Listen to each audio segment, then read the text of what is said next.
एक प्रश्न पूछा किसी ने कि क्या ईश्वर है, और ईश्वर है तो हम उसे कहाँ खोजें। पहली बात तो ईश्वर है, पर जिस रूप में तुम ईश्वर को समझते हो, जानते हो, खोजते हो, वैसा ईश्वर नहीं है। या तो हर रूप में ईश्वर है, छोटे बड़े पशु पक्षी, पत्थर, चींटी, पेड़, मछली, तुम्हारे काम वाले, तुम्हारे चौकीदार, जमादार, या तो हर रूप में ईश्वर है, या फिर किसी भी रूप में ईश्वर नहीं है। हर स्वरूप में परमात्मा है, या किसी में नहीं है। या तो पूर्ण रूप है, या फिर अरूप है, या तो निराकार है, या फिर हर आकार में है। अब यहीं पर कठिनता होती है कि हर आकार में हम कैसे ईश्वर को मान लें। क्यों? क्योंकि हमारा अहंकार आड़े आता है। पशु पक्षी में हम कहां से ईश्वर को मान लें?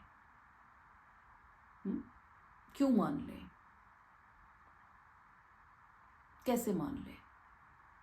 अपने नौकरों में, अपने काम करने वालों में कैसे हम ईश्वर को मान लें? कैसे देखें? नहीं देख सकते। हमें हीन भावना उत्पन्न होगी। ये भावना हमने खुद ही क्रिएट की हुई है अपने बड़प्पन की। हमारा अहंकार आड़े आएगा। तो एक तो अगर रूप में देखना है तो हर रूप में ईश्वर को देखो, अगर देख सकते हो तो। या फिर कोई रूप ही नहीं है, वो अरूप है। अरूप है, फिर किसी ने कभी ईश्वर को नहीं देखा,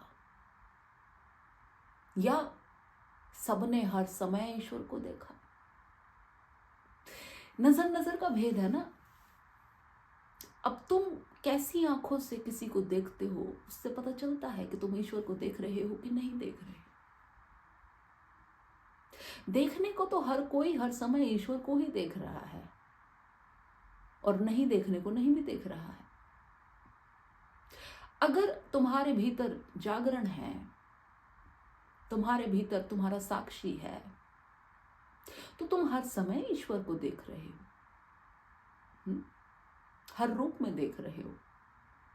और किसी को नहीं तो अपने भीतर जब खुद को देख रहे हो तब भी ईश्वर को देख रहे हो, किसी और को देख रहे हो तब भी ईश्वर को देख रहे हो। हर समय ईश्वर को ही देख रहे हो। तुम खुद ही ईश्वर हो गए। तुम्हें कहीं और कुछ नहीं खोजना। अब तुम देखो, जब तुम ध्यान में बैठते हो तो क्या घटित होता है? क्या होता है ध्यान में जब होते हो तुम? धीरे धीरे धीरे तुम्हारा बोध सघन होने लगता है। जब तुम ध्यान में होते हो तो तुम्हें ऐसा लगता है कि बाकी दुनिया गिरती जा रही है और केवल तुम बचे हो। कहीं ना कहीं बस तुम्हारा जागरण होता है। तुम कहीं नीचे से ऊपर उठते हो, बाकी सब विलीन होता जाता है। एक ऐसी अनुभूति होती है गहरे ध्यान में कि बाकी ब्रह्मांड में और कुछ नहीं बचा, बस मैं हूं। केवल मैं। अब इस मैं को मैं मत सोचना। मैं से मतलब शरीर नहीं, मैं से मतलब तुम नहीं, मैं से मतलब मन नहीं, मैं से मतलब चेतना, मैं से मतलब अहंकार नहीं, मैं से मतलब केवल चेतना। तो जब ये अनुभूति होती है कि तुम केवल चेतना हो, केवल ऊर्जा हो और ब्रह्मांड में और कुछ नहीं बचा, तो कहीं ना कहीं तुम्हारा जागरण होता है, तुम उठते हो। ये जो अनुभूति है, सिर्फ तुम्हारे होने की अनुभूति, इसको पकड़ लो और गांठ मार लो कि ये अनुभूति कहां से आ रही है। तुम्हारे भीतर से आ रही है। कहीं बाहर से नहीं आ रही। तो इसका मतलब कि जो तुम खोज रहे हो बाहर, वो भीतर है। और इसी रस्सी को पकड़ के और भीतर उतरते चले जाओ, उतरते चले जाओ, और गहरे उतरते चले जाओ, तो तुम कहीं उस बिंदु पर पहुंच जाओगे जहां ये मैं भी नहीं बचेगा, कुछ भी नहीं बचेगा, सिर्फ खालीपन बचेगा। लेकिन ये खालीपन अंधकार वाला खालीपन नहीं होगा, अथाह प्रकाश वाला खालीपन होगा, जिसमें कोरा प्रकाश ही प्रकाश होगा। जब ये अनुभूति होगी, तब समझना कि तुम पहुंच गए वहां जहां तुम्हें पहुंचना था। आ गया घर। वो मंजिल यही है जहां तुम्हें जाना है, जहां तुम्हें होना है, और जहां तुम हो भी, पर तुम्हें पता नहीं। तुम्हें पता नहीं। हम भूल गए हैं अपने भीतर को।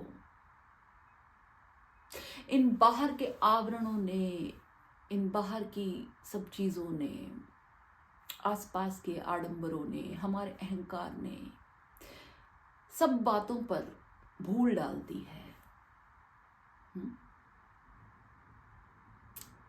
फिर भी क्योंकि भीतर तो कुछ है ही, हमें कभी कभी याद आ जाता है कि इतना कुछ करके भी मन क्यों नहीं भरता, कोई तृप्ति क्यों नहीं मिलती, सब कुछ ऐसा ही क्यों है, खाली खाली सा। तब हम हमारे ना चाहते हुए भी, हमारे बिना मर्जी के, अपने भीतर फेंक दिए जाते हैं, क्योंकि बाहर कुछ है ही नहीं। इसलिए तुम भीतर फेंक दिए जाते हो कि यहां देखो। अब हमें पता ही नहीं कि हम भीतर देखें तो क्या देखें। एक पल को अगर भीतर देखे भी तो मन घबरा जाता है। हजार बातें, हजार किस्से सामने आने लगते हैं, भूली बिसरी बातें सामने आने लगती हैं। हमें अपनी ही कुरूपता नजर आती है भीतर देखते हुए, इसलिए हम भीतर देखते भी नहीं। हम बाहर के झूठे मुखौटों में ही खुश हैं, बाहर की रंग बिरंगी सजावटों में ही खुश हैं, पर जो भीतर कालीमा छाई है उसको नहीं देखना चाहते हम, क्योंकि हमें डर लगता है। लेकिन एक ना एक दिन तो देखना पड़ेगा, कोई चारा नहीं है, क्योंकि ये बाहर का सब कुछ झूठ है, ये खो जाएगा, अपने आप नहीं तो मृत्यु ले जाएगी। फिर क्या? आज नहीं, कल, कल नहीं, परसों वो दिन आएगा जब अपने अंदर देखना ही पड़ेगा। उस परम चेतना से तुम्हें मिलना ही पड़ेगा जो इन सब आवरणों के अंदर ढकी बैठी है। ये जो काली परतें तुम्हें अपने भीतर अभी नजर आती हैं, इन्हें उघाड़ना ही पड़ेगा, इस अंधेरे में चलना ही पड़ेगा उस परम प्रकाश तक पहुंचने के लिए। वही ईश्वर है, वही परमात्मा है। इस बाहरी खोज का कोई अर्थ नहीं, कोई मतलब नहीं। देखना पड़ेगा तो खुद के भीतर ही देखना पड़ेगा, और जब खुद के भीतर वो दिख जाएगा तो हर चीज, हर वस्तु, हर व्यक्ति, सबके भीतर वो नजर आएगा। फिर कोई भेद बचेगा ही नहीं, बच ही नहीं सकता, भेद है ही नहीं।